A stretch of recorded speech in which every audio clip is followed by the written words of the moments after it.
Bienvenidos a Cafeteando Derecho, charlas cotidianas de cultura jurídica, conducido por Sara Chávez. Comenzamos. Hola, bonito martes. Ahora sí que estamos en martes, ya saben, de Cafeteando Derecho, aquí por Esquina 32 Radio. Y pues hoy, fíjense, tenemos un interesante programa así medio novedoso para muchos, yo creo. Vamos a platicar qué onda con la longevidad y el fisco. ¿Seremos contribuyentes toda la vida o seremos beneficiarios del Estado en algún momento, o la longevidad no perdona? El fisco no perdona aunque estés en una edad avanzada. Y para eso pues me gustaría presentar a mis invitados, al contador Juan Manuel Hernández Brito. ¿Cómo estás, contador? Bienvenido. ¿Qué tal, Sara? Un placer. Muchas gracias por la invitación y pues un saludo a toda la gente que nos escucha. Y viene acompañado de la ingeniera Magdelis Moreno. Ay, se me trababa la lengua. Bienvenida. ¿Cómo estás, Magdelis? Muy bien. Muchas gracias, licenciada. Es un placer realmente estar compartiendo con ustedes y con todo el público que nos escucha. Fíjense que estos dos grandes investigadores nos van a platicar qué onda con el tema de la longevidad, de las pensiones. Nos tenemos que preocupar. ¿Qué están analizando? ¿Qué datos duros nos traen a dar a conocer? Porque yo creo, contador, que ustedes traen información que la mayoría desconocemos sobre el tema de la longevidad, de las pensiones, de los impuestos. ¿Las personas de la tercera edad se tienen que preocupar de algo? Sí, mira, primero vamos a iniciar dándole las gracias a la Fundación MAFRE, la Fundación de Seguros MAFRE Tepeyac. Nos hizo ahí, entramos a un concurso con la fundación. Muy y bien. Estamos haciendo un estudio, como bien lo indicas, con la ingeniero Magdelis y tu servidor, acerca de lo que viene siendo la longevidad. Okay. ¿Qué sucede en el tema de la longevidad? En México tenemos antecedentes del tema de lo que viene siendo la parte normativa. Sí. En el artículo 123 de 1917. O sea, nace el tema de lo que viene siendo hoy lo que conocemos como seguridad social. Okay. Lo conocíamos en México como previsión social. En la década de 1950 promedio, lo que viene siendo la previsión social se mezcla con la seguridad, con el acuerdo internacional de la OIT. Sí. Y se empieza a hacer un verdadero caos en el tema de la seguridad social versus previsión social. Entonces, de repente, el tema de seguridad social en el acuerdo número 102 de ese acuerdo de la OIT marca específicamente todo un catálogo de prestaciones que deben de tener prestaciones mínimas, que dice el acuerdo internacional. Que el Estado debe proveer. El Estado debe de proveer. Sí. Y cuando el Estado no lo provee, Sí. lo debe de facilitar para que los particulares lo faciliten y la gente tengamos acceso a ese tipo de beneficios. Por nombrarte algunos, ¿no? Sí. Estamos hablando de lo que viene siendo accidentes de trabajo, lo que viene siendo la pensión, el cuidado de los adultos mayores, el beneficio de los familiares de las personas trabajadoras en edad productiva, la parte de atención médica, la vivienda, el vestido, la alimentación. Wow, pues todo. Exactamente. O sea, todo para que uno catálogo. Viva en un bienestar, ¿no? En un estado de bienestar. Eso es lo que busca, lo que busca ese acuerdo número 102 de la OIT, en ese catálogo mínimo de prestaciones, ¿sí? Y tenemos que en el lado, por ejemplo, de la Constitución del 17, nace, te digo, como previsión social y como cuestiones de seguros de accidentes de trabajo, que era lo que tomaba en aquel tiempo, tomó la Constitución del 17, los accidentes del trabajo. Sí. Lo que venía siendo los pagos de seguro para personas que estuvieran en un accidente de trabajo, las madres que estuvieran en en estado de vegetativo, de vegetativo, que tuvieran un tema de un bebé. Claro. El embarazo, sí. Embarazo y el posembarazo, que era el cuidado de la mujer con un promedio de darles tiempo para la lactancia a los hijos. Entonces, son prestaciones básicas mínimas que la Constitución del 17 ya arrancaba y le nombraron en aquel tiempo previsión social. Claro. O sea, México arranca a nivel internacional, a nivel mundial, con una constitución social muy fuerte, o sea, reconocido claro, los fue derechos. bastante innovadora para esa época. Para esa época, aun cuando no era tan innovador, lo que fue innovador fue haberlo llevado al texto constitucional. Claro, decir que lo iba a proteger el Estado. Que lo iba a proteger el Estado, porque ya en otras partes, por ejemplo Alemania, ya se veía que fue el primer Estado en el mundo que empezó a ver el tema de la seguridad social. O sea, ya en Alemania se veían algunas cosas en el siglo de 1800, finales de 1800, ya Alemania tomaba esos, esos conceptos para empezarlos a impulsar en el tema de lo que viene siendo cuidados de sus trabajadores. Entonces, es algo muy interesante porque ya México cuando lo adopta bajo este esquema. Sí. Pero ¿qué ha ido pasando en el tiempo? No, pues como que no sacaron bien las cuentas, ¿no? Pues no han sacado bien las cuentas, no han sacado bien las cuentas y mira, ha llegado que, por ejemplo, hoy lo que conocemos en materia de seguridad social, en el tema de pensiones, llegamos al tema de la pensión contributiva y no contributiva. Okay. Que eso es un término que se acaba de acuñar en esta administración con la presidenta Claudia Sheinbaum, que lo llevaron a texto constitucional, que no es más que darle también un cumplimiento de un acuerdo internacional que se tiene firmado en organismos internacionales. O sea, ya en México se tiene desde 2010 el tema de las pensiones. Sí. ¿Quién acuñó el tema de las pensiones? Vicente Fox Quesada. En la presidencia ¿Lo de la pensión universal? Con la pensión universal, ahí es donde arranca el tema de las pensiones para los adultos mayores. ¿Qué significa esto? Para todos los que nos escuchan, es que aunque todos sabemos que existen pensiones desde hace muchos años, como la ley del 73 y todas estas, la realidad es que pues nada más los que están de Seguro Social tenían opción o estaban afiliados al ISSSTE, tenían opción a una pensión. Entonces, por lo que usted nos platica, a partir del 2000 es que se dice, ¿sabes qué? No nada más los que tengan Seguro Social o ISSSTE o pensiones privadas, sino todos los mexicanos tienen derecho, ¿no? Sí, que esas se llaman contributivas. Okay. O sea, sí, la del Seguro Social y la del ISSSTE. La Seguro Social y el ISSSTE. Pero la que dice la nueva, que es la no contributiva. No contributiva porque el Estado la proporciona. Que el Estado la debe de proporcionar. Y ahí de repente pudiera presentarse el injusto o justo o injusto.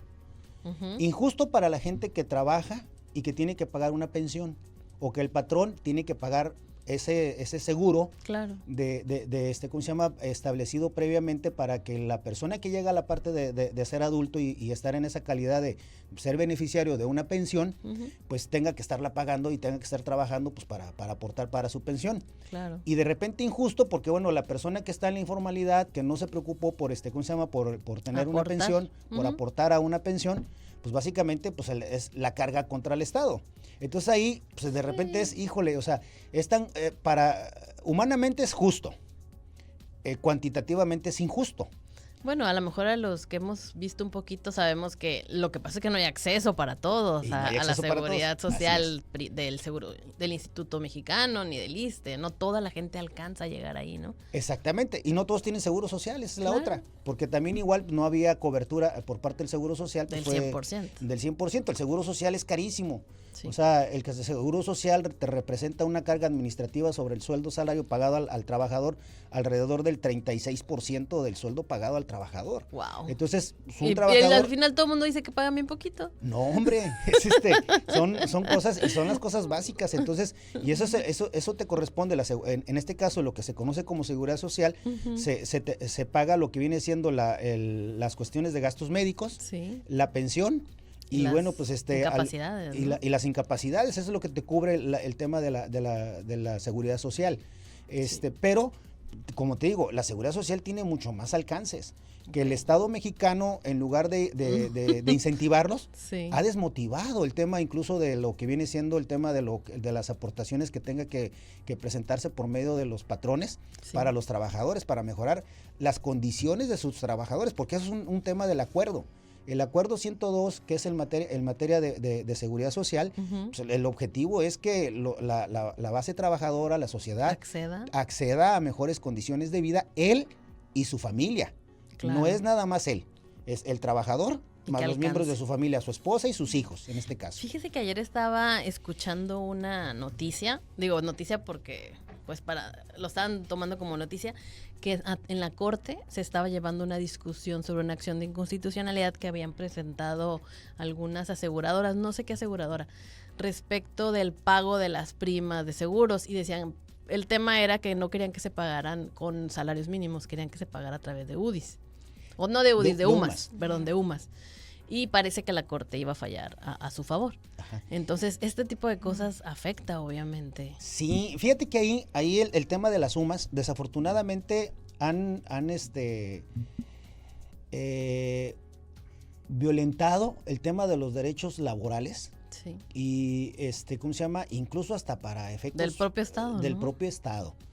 El uso de la UMA, cuando se constituyó la UMA, fue en el 2014... Sí. Y se dijo bien claro el constituyente, en el diario de debates está muy claro que dice que se desindexa el salario mínimo y se crea un indicador de la UMA, porque el salario mínimo antes, si la gente mayor se ha de acordar, que el salario mínimo servía para poner multas de tránsito, era un indicador que te servía para pago de sanciones, ¿no? Para pago de algunos derechos. Entonces el salario mínimo servía para todo eso. Entonces ese era como una fuerza ¿cómo se llama? Una fuerza o un cinturón que no dejaba crecer el salario mínimo, porque crecían las multas y crecía... Estaba amarrado con las sanciones, ¿no? con esas sanciones. Okay, sí. Entonces, al liberar el salario mínimo, dicen, bueno, liberamos el salario mínimo, no se va a utilizar ya el salario mínimo para poner multas, ni para poner sanciones, ni nada de ese tipo, ¿sí? Y dejemos ya libre el salario mínimo, porque debe de servir, como el constituyente se dice y como se dice a nivel internacional,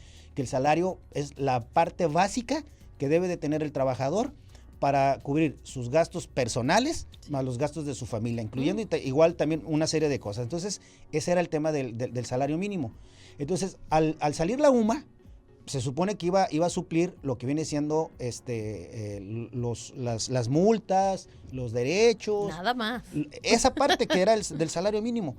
Pero desafortunadamente le han llevado el tema de la UMA al uso, incluso hasta querer pagar las pensiones en UMAS. Sí, nos ha tocado. Entonces ahí es donde se transgreden los derechos humanos, los derechos laborales, hacia el trabajador, porque el trabajador le descontaron, al propio patrón incluso le descontaron en base al salario mínimo, que se convierte en salario base de cotización. Claro. Entonces ahí el patrón estuvo pagando las pensiones sobre salarios. El problema ha estado que la estructura de pensiones en México no funcionó, no ha funcionado, y está, digamos que no está en condiciones de hacerle frente en las condiciones como se contrataron. Claro. Por los incrementos del salario, ¿no? El tema de esta jurisprudencia, de hecho, el tema de la persona que hablaba sobre esa jurisprudencia era precisamente esto.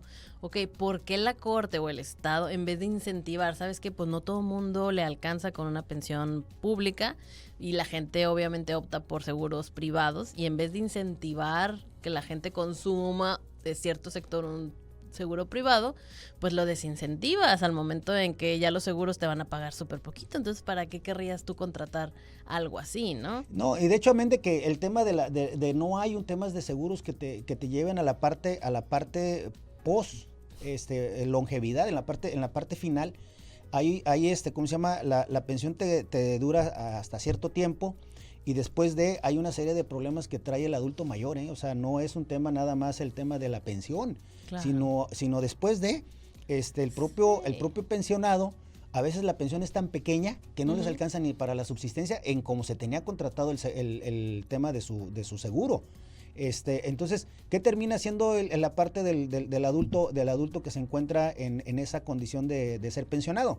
Pues de repente que no le alcanza. Se frustra y dice, ¿qué onda? Pues entonces, ¿para qué trabajé tanto, no? Exacto, y tiene que ir a la fuerza laboral, como lo hemos visto en el tema de los datos y las estadísticas, ¿no? ¿Qué nos has encontrado, Magdelis, de estos temas? ¿Por qué es tan importante conocer realmente esto? Sí, muchísimas gracias. En este aspecto, lo que decía el doctor, sí nos ha tocado con este estudio, que estamos muy agradecidos realmente con la Fundación MAFRE, que nos invitó a participar, nos aprobaron el proyecto, hemos estado trabajando todo este año, ¿no?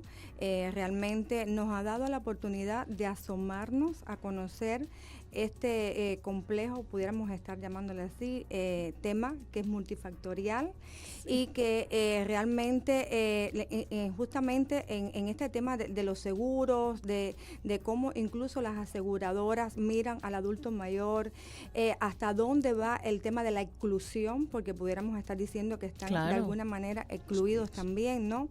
Y hacíamos entrevistas en el mapa de factores, ¿no?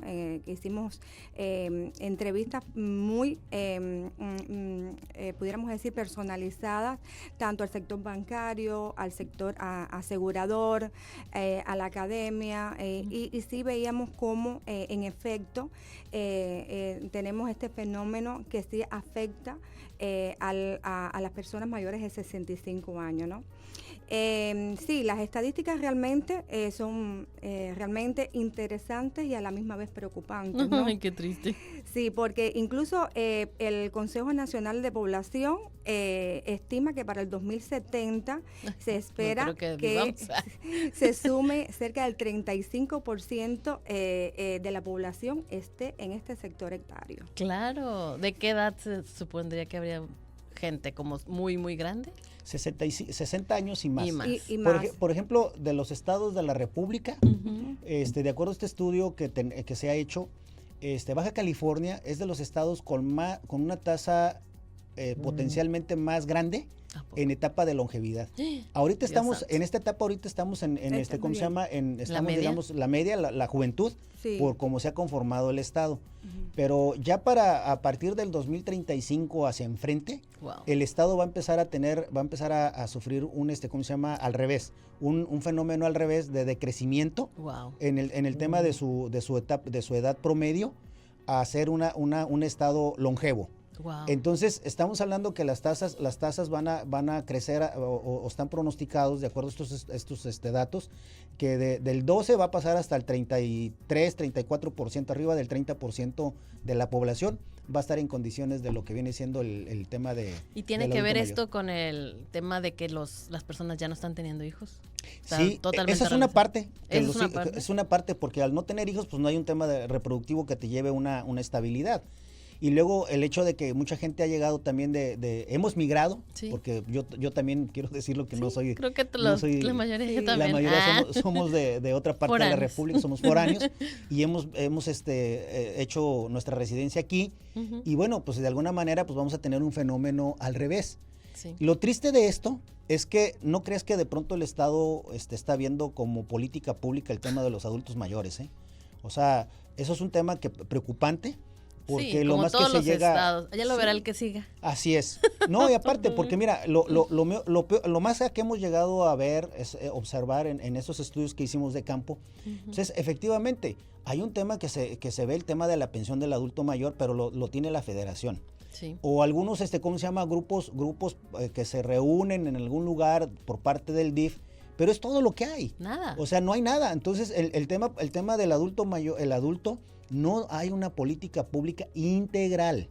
O sea, porque sí, esos ¿cómo se llama? Es un tema nada más que estamos hablando del adulto mayor en una etapa de algunas, haz de cuenta que como mejorales, sí, bueno, yo creo que el mejoral ya ni lo venden, ¿verdad? Pero, sí, o una aspirina para el dolor de cabeza. Que va a llegar a ser. Que va a llegar a ser. No. Entonces, no hay un tema de política pública real, ni siquiera de salud.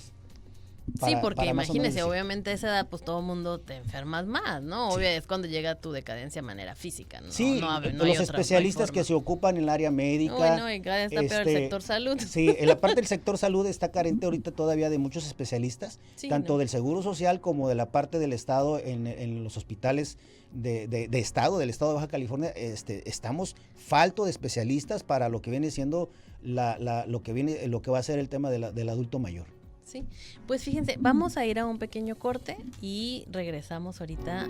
Y bueno, aquí ya estamos de regreso en Cafeteando Derecho con este tema de qué onda con la longevidad, el fisco, nuestras pensiones. Aquí nos platicaban nuestros invitados, el doctor Juan Manuel Hernández Brito y la ingeniera Magdelis Moreno. Nos están platicando sobre la investigación que están llevando a cabo para la Fundación MAPFRE y pues de cuáles son los objetivos de su investigación, a dónde quieren llegar con saber ese tipo de cosas tan tristes, quieren encontrar algún resultado o qué han estado encontrando durante este tiempo que llevan. Sí, bueno, pues nada, la investigación, justamente este proyecto lleva por nombre o por título, pudiéramos estar diciendo, Previsión Social y Economía de la Longevidad, un análisis de las políticas públicas en México para una población envejecida en Baja California. Dios mío, no, pues sí que está muy dirigido. Sí, hay que poner atención, ¿eh? Pues sí, muy interesante. Realmente ahí tenemos dos grandes constructos que hemos estado estudiando. La previsión social, con todo este enfoque de seguridad social basado en todo el fundamento incluso que tiene desde a nivel internacional y ya propiamente aquí en México. Y el otro constructo es el tema de la economía de la longevidad, o la denominada economía plateada. Realmente pudiéramos decir, es un nuevo enfoque de la economía. Eso es como... ¿Qué hacen las personas de la tercera edad con su dinero? ¿O cómo lo adquieren? ¿O qué gastan? ¿O qué? Sí, es un enfoque, pudiéramos estar diciendo, multidisciplinario, porque justamente va de lo que van a necesitar esa población envejecida, qué servicios ocuparían. Claro. Entonces, esa población... Simplemente estaba viendo el tema de los estacionamientos. Cada vez hay más estacionamientos azules. Sí. Mira. O sea, cositas así tan pequeñas, a lo mejor dije, no, al rato nos va a tocar a mero atrás. Bueno, a lo mejor ya voy a tener yo de los de azules, ¿verdad? Nada más para que te des una idea. Sí. En el mundo, en el tema del consumo, el 19% corresponde al tema de los adultos mayores. Wow. O sea, en el mundo. Porque ya obviamente hay países con ya personas. Ya muy países que ya están incluso hasta tratando de dar incentivos para que gente vaya a vivir o tenga, ¿cómo se llama? Hijos dentro del propio país. Claro. Porque hay mucha juventud en el mundo que ya no quiere procrear. Claro. Entonces hay países ya muy envejecidos, o donde la población migró y no hay ya población. Sí, entonces lo que están tratando es de motivar, de incentivar. La etapa reproductiva en esos lugares, ¿no? Eso es un tema de política pública. En el caso, por ejemplo, de China, por ejemplo, ellos por sí solos representan el 18% del consumo de adultos mayores. Entonces estamos hablando que imagínate el mercado natural ahorita para efectos de si un comerciante, un empresario quisiera hacer una inversión en materia de, por ejemplo, de zapetas, ¿no? Vamos a decirlo así para el adulto mayor. ¿A dónde lo dirigiría? Pues está un mercado de 18% de consumo en China. Así de plano, o sea, está muy clarito que hacia allá se tendría que dirigir el casi con el producto, ¿no? Y de ahí, bueno, pues ya vamos viendo que pues el 10% está en Norteamérica. En América Latina representamos el 5%. Pero o sea, ahí vamos, ¿no? Pero ahí vamos. ¿En qué edad, cuántos años cree que lleguemos o avancemos esto? ¿En el 35? Sí, más o menos están, ¿cómo se llama? Ya después del 35 hacia enfrente es donde empieza la pirámide. En 10 años. A dar, ya está, a dar vuelta, ¿no? Donde ya empieza la parte de la edad promedio, que está más o menos ahorita entre 30 y 35. En 10 años se convierte en 45, 50, los que tienen 35 se convierten en 45, los de 45 en 55, y así se va. Entonces la pirámide va a dar vuelta. Ya no es una pirámide de forma de pico, sino ahora el pico se va hacia abajo y se viene la pirámide hacia abajo, ¿no? Y nuestras actividades van a cambiar porque pues el mercado tiene que irse a donde haya más consumo, ¿no? Sí, si el consumo es de las adultos mayores. Y de ahí que tú ves que, por ejemplo, la política de repente pública que se está viendo es que los adultos no se pensionen. Pues esa es otra de las partes que están buscándose. Por ejemplo, mira, te voy a dar un ejemplo. Baja California, en su ley del servicio del servicio de los trabajadores al servicio del Estado, al momento que se va a pensionar, la ley le dice al aspirante a pensión, no te pensiones, te voy a dar un sobresueldo del 20% a tu sueldo que tienes en este momento. Sí. Así está la ley. Entonces, ¿qué quiere decir esto? Que hay medidas que incluso ya se están tomando, ya se han tomado. Está inconstitucional. Sí, por supuesto, pero está ahí en la ley. Por si alguien la quiere agarrar, por si alguien la quiere tomar. Si que no se quiera pensionar en este momento, que sea candidato a pensión, no te pensiones y te doy un 20% de sobresueldo, ¿no? Para que no te pensiones. Entonces, está dentro de la ley. Entonces, como ese derecho o esa particularidad, pues está también en la ley. Pero también hay que decirlo aquí también con todas las palabras, que hay un exceso de abuso. Hay quien no tiene derecho a la pensión y hay quien está abusando de los derechos que tienen sobre ciertas cosas. Por ejemplo, en el caso federal, nosotros analizamos 5 contratos de trabajo. Okay. El caso de Pemex, Comisión Federal de Electricidad, la Suprema Corte de Justicia de la Nación, el Congreso de la Unión, la Cámara de Diputados en este caso. Ellos no deberían. Y la propia Comisión Federal de Electricidad. Entonces, analizamos 5 casos. En el caso de Pemex, es materia aparte. O sea, hay un gran abuso, un gran dispendio de recursos que verdaderamente dañan, incluso hasta el momento que tú estás viendo las cifras. No lo puedes creer. No lo puedo creer. No es para que te des una idea. En el sector privado, háganos enojar. En el sector privado, un trabajador normal, como tú, como yo, como los que estamos aquí en esta sala, tenemos acceso a la prestación de la prima vacacional, que es el 25%. Allá tienen más del 200%. ¿Por qué? Así está. En su contrato así está. Sí, una prima vacacional de más del 200%. Wow.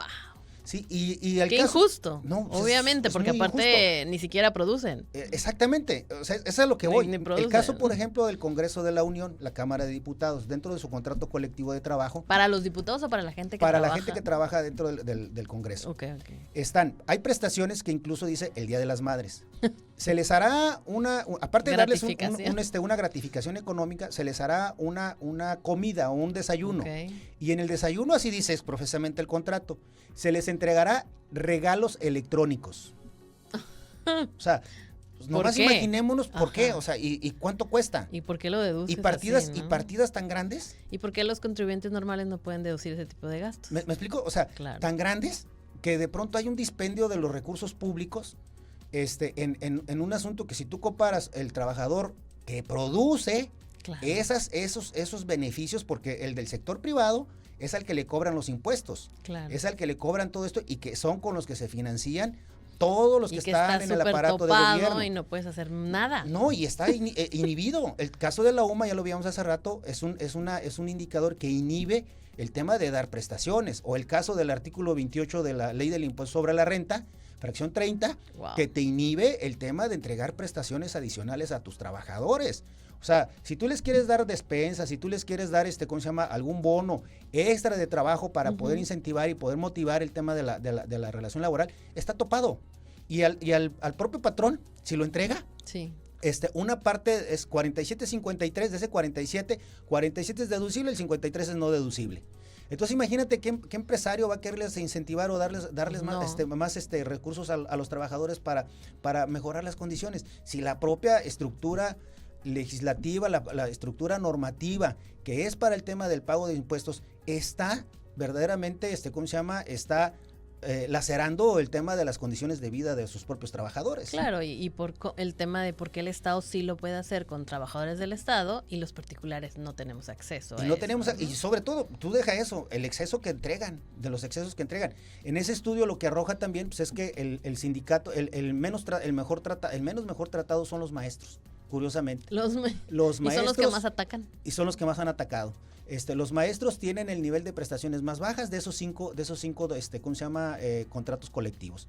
Entonces, el maestro. O sea, que realmente a los que nunca vemos son los. O sea, pues obviamente un trabajador de Pemex nunca va a ir a pelear nada de su pensión. No, ni el de la CFE. Tienen servicio médico, de hospitales. Toda la vida. Hospitales privados de ellos. No, güey. O sea, ahí tienen un servicio médico de la propia paraestatal. Claro, y tú ve lista a ver si te atienden.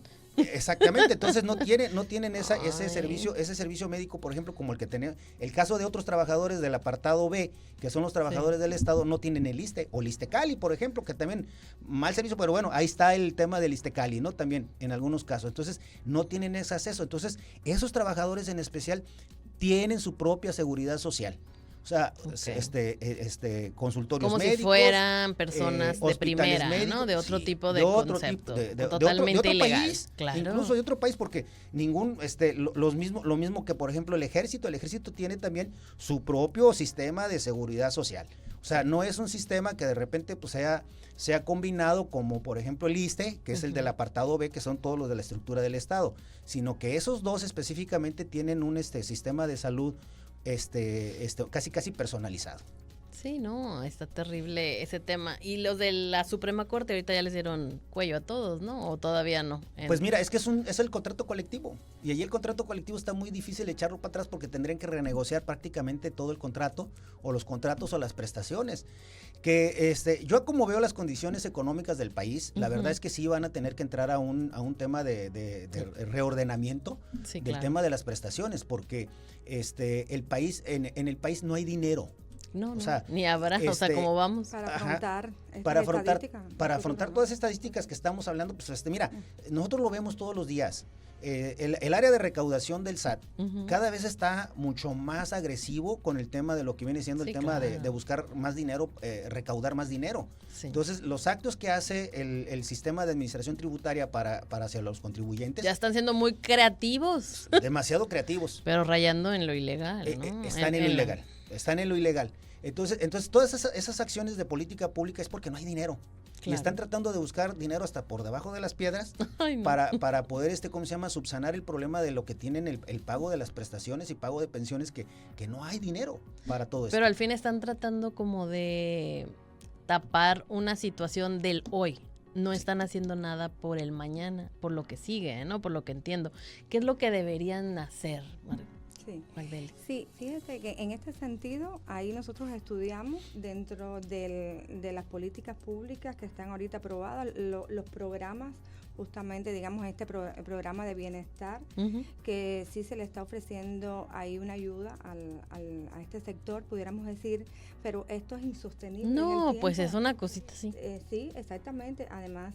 Y entonces sí, uno de los objetivos también, incluso de nuestra investigación, es proponer e indagar qué propuestas innovadoras pudiéramos nosotros estar realizando en base a la economía de la longevidad, y que estas propuestas se trabajen de conjunto, o sea, el sector público, privado, para de alguna manera también ayudar, porque ese es el futuro, ¿no? Es una problemática que sí la estamos mirando ahorita como que en números, pero ciertamente es de preocuparse, porque en el caso de Baja California es un estado de transición rápida. No, pues sí. Y vamos a tener un problema ya a las puertas, ¿no? Si no actuamos ahorita, ¿no?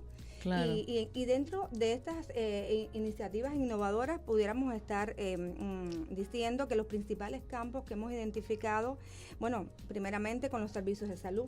O sea, ¿qué pudiéramos estar haciendo en base a que pues mejorarlo, pero pues le están quitando el presupuesto al sector salud. Mira, hoy la salud, la que conocemos, la salud, voy a hacer un paréntesis aquí para el paréntesis comercial para claro. Mardelis. Sí. Mira, el sistema de salud que tenemos es un sistema de salud paliativo. O sea, cuando te enfermas vas al médico y te recetan y ya tu enfermedad.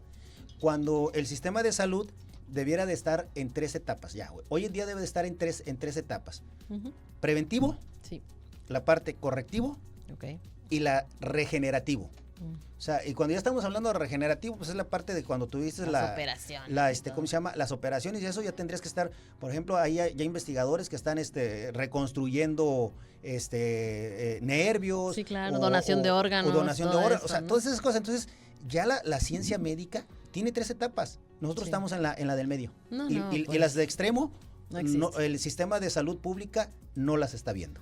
No sé si tenga algo. Lo que sí yo he visto es que ya hay como más especialistas en salud que sean geriatras, pero no sé si la geriatría aporte o nada más es como tratar a las personas de la tercera edad. Son los especialistas, pero todavía hay carente, o sea, hay un espacio muy, muy amplio en el tema de lo que viene siendo el tema de la geriatría y todos los especialistas que conllevan a esa parte, ese sector de la medicina. Sí hace falta mucho más elementos, porque lo que viene siendo el adulto mayor, pues no nada más es el tema de una salud, sino tiene que ver con el tema físico, con el tema de la alimentación, con el tema psicológico, porque hay adultos, por ejemplo, que son abandonados por la familia y que nadie los ve. Entonces hay que acudir al tema de la psicología, espacios incluso para el adulto. No hay los espacios, por decir, si una persona está encontrado en situación de calle, pues ¿a dónde lo llevamos? No hay. No existe.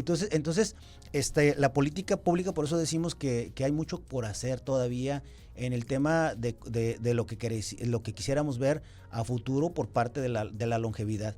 Claro. Entonces, de ahí el problema que también está en que vale la pena en que para el Estado tener al adulto mayor en una, ¿cómo se llama? Trabajando que en su casa. Sí, claro. Yo no sé si uno de los puntos sea que vayan a, que realmente se requiera que se suba la edad de ser pensionado. Sí, ¿Valdrá la también. pena hacerlo? O sea, sí es algo súper cero agradable y nada políticamente aceptable, pero ¿sería necesario llegar a ese extremo? Bueno, ciertamente se está pensando. En los últimos días hemos escuchado algunas noticias relacionadas con este tema, que todavía no hay un pronunciamiento tal cual, pero ciertamente se está pensando en esto, ¿no? Y hablando, como decíamos ahorita, de estas propuestas innovadoras en economía de la longevidad, sí nos llamaba mucho la atención el tema en los servicios de salud, incluso de cómo tener una conciencia de qué pudiéramos estar haciendo desde ahora para llegar a esa etapa justamente de la longevidad con una mejor calidad de vida, ¿no? Claro. Y entonces en este sentido nosotros incluso participamos como parte también de la investigación y tratando de buscar respuestas a un congreso de medicina regenerativa que se realizó aquí en Tijuana, y fue muy interesante, incluso desde el punto de vista médico y con un basamento científico muy interesante de todo lo que se pudiera estar haciendo con esta medicina regenerativa, que desde el implante de células madres, sí, muchísimos, pudiéramos decir, tratamientos que te ayudan realmente a regenerarte, a tener una mejor calidad de vida y por ende entonces poder tener ser económicamente activo en esa etapa también. Claro, porque, digo, si tú te sientes bien, pues no te vas a querer ir a tu casa a sentar, Mira, ¿verdad? respondiendo un poquito más, ampliando un poquito más la respuesta que le hiciste la pregunta que le hiciste a McDalis, del tema de si la solución sería incrementar la edad promedio de retiro. Dijéramos primero que hay que homologarla. Primero. Que todos seamos iguales. Que todos ¿no? seamos iguales, porque lo que viene siendo en el sector privado son 1,200 semanas o 65 años para el estado de buscarte la pensión. De la vejez. En el sector público no es así. No, ya ahí, le dieron un regresón con los maestros. Sí, ahí está desde los 50 Otra vez, años, 28 años. desde los 55 años o de los 28 años en promedio de trabajo, dependiendo la vida laboral, y a veces hay gente que se jubila de 50 años, 55. Totalmente. Que ya tiene su pensión. Entonces creo que ahí, aun cuando lo tendríamos que hacer, la Constitución dice que somos iguales. Claro. Entonces, y ya en la práctica no somos tan iguales. Porque si nosotros lo vamos, y si tú ves, el tema del pensionado en el sector privado, que es con mucho más trabajo, porque tiene que elaborar más y aportar más en su vida productiva en tiempo. Sí. Y si tú lo comparas con el del sector público en tiempo, es menor tiempo, sí, con más recursos. Claro. Porque el recurso al final, ¿de dónde lo van a sacar? ¿De dónde lo saca el recurso del sector público? Pues los impuestos. Lo saca de los impuestos. Y los impuestos los paga el que está en el sector privado. El del sector privado es el que aporta mayormente a lo que viene siendo el gasto público, y con esto se pagan las pensiones de las personas que están en el sector público. Claro. Entonces, de entrada, tendríamos que agarrar y decir, somos iguales. Todos. Pemex, CFE, maestros, iniciativa pública, privada, pues, todos. Si la transformación, si verdaderamente es cierto que vamos a tener, o que nos prometieron la transformación en este país, pues creo que por ahí deben de empezar. En el tema de poner la tabla pareja, pues para que todos podamos acceder en el mismo tiempo, en las mismas condiciones y con el mismo mecanismo que pudiéramos tener todos. No podemos tener trabajadores de primera y trabajadores de segunda. Claro, pero yo pienso que sabe que es como un tema de vender la idea, de hacerle ver a las personas, no que no sea como un castigo no te puedes jubilar hasta los 65 años. A ver, déjate doy los motivos. Para empezar, tú vas a estar sano, tú vas a tener medicamento, tú vas a tener una vida saludable y tú vas a estar activo porque te quisieras ir a tu casa. O sea, al final de cuentas, la idea es que seas parte de la sociedad. Y si la sociedad todos somos viejos, pues, o sea, ¿qué vamos a hacer con tanta gente desocupada? Exacto. ¿Y de dónde vas a sacar el recurso para poderlos mantener? Ajá, porque lo que te van a dar no te va a alcanzar. Así es. Por lo que entiendo yo ahorita, las pensiones decrecen. van decreciendo, por el poder adquisitivo también. Pero ¿por qué no se actualizan? ¿Qué es lo que pasa ahí? ¿De ahí qué nos pasó? Pues acuérdate que el tema de algunas pensiones están topadas por lo que tú has, ¿cómo se llama?, aportado en el tiempo. En el caso de las últimas pensiones, en otros casos, pues están topadas al incremento del salario mínimo. Y así sucesivamente. Entonces, hoy las pensiones, muchas de las pensiones también ya se les está reteniendo el impuesto sobre la renta. Entonces, han recibido cada vez menos, ¿cómo se llama?, menos recursos. Entonces, digo, hay un gran tema, aquí es un tema verdaderamente que pareciera ser justo para los que tienen los beneficios. Sí. Injusto pues para todos los demás. Para todos los demás. Entonces aquí sé que esto pues levantará una serie de polémicas, lo Claro. que yo estoy diciendo, porque verdaderamente pues los que Porque están nadie lo dice. porque nadie lo dice y los que nos atrevemos a decirlo, pues a lo mejor hasta tomatazos nos van a agarrar, ¿verdad? No. En el buen sentido. Sí, claro. Pero creo que es un tema que como sociedad tenemos que enfrentar. Porque ya lo estamos viendo en el estado de Baja California. Ujú. El estado de Baja California, que fue nuestro digamos, el motor o la parte que nos motivó a investigar, Sí. el hecho de que nuestros maestros a cada rato estén saliendo a la calle porque no les pagan su pensión.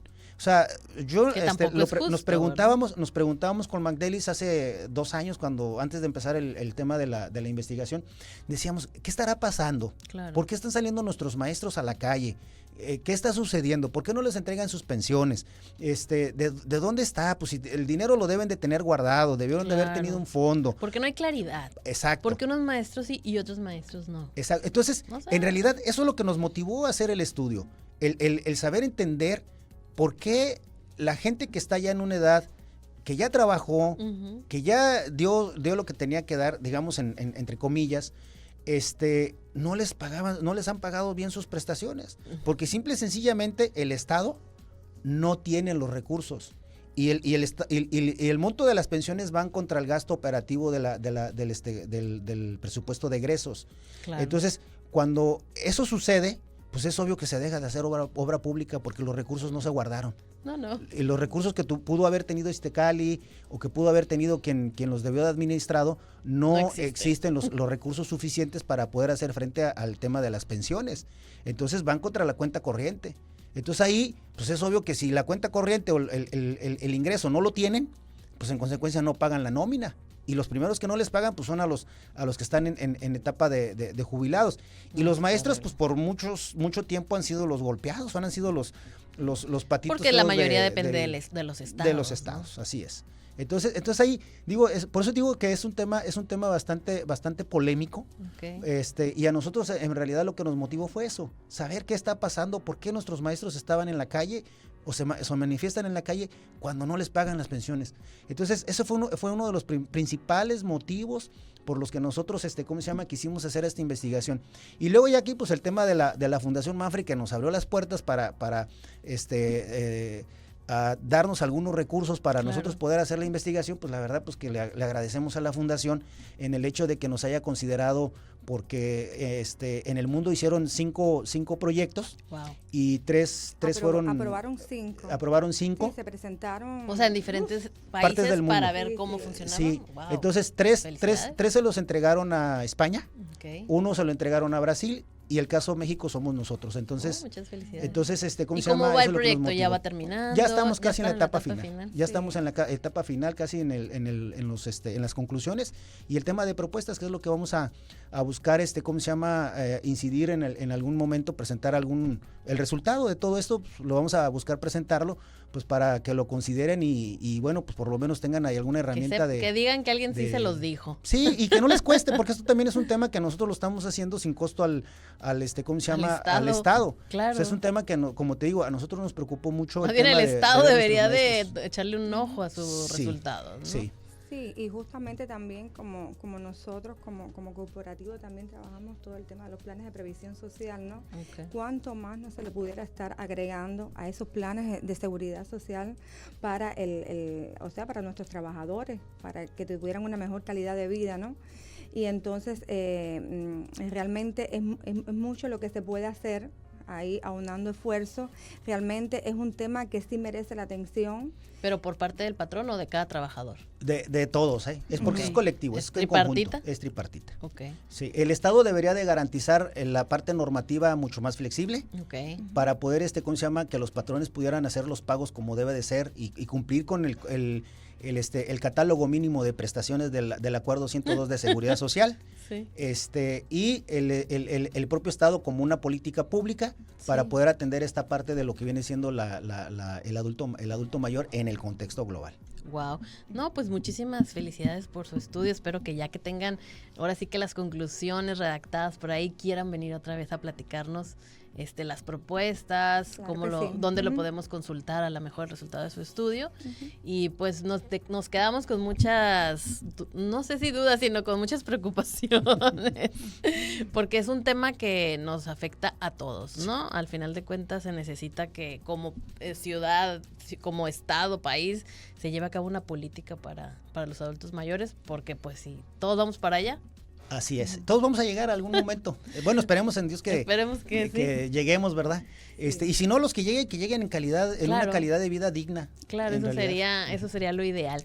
Pues muchísimas gracias por acompañarnos aquí en Cafeteando Derecho con sus aportaciones. Un placer. Y pues vamos aquí a despedirnos del programa. Espero que todos ustedes lo hayan escuchado y si tienen más preguntas, pues ya saben, aquí podemos hacérselas llegar a nuestros invitados.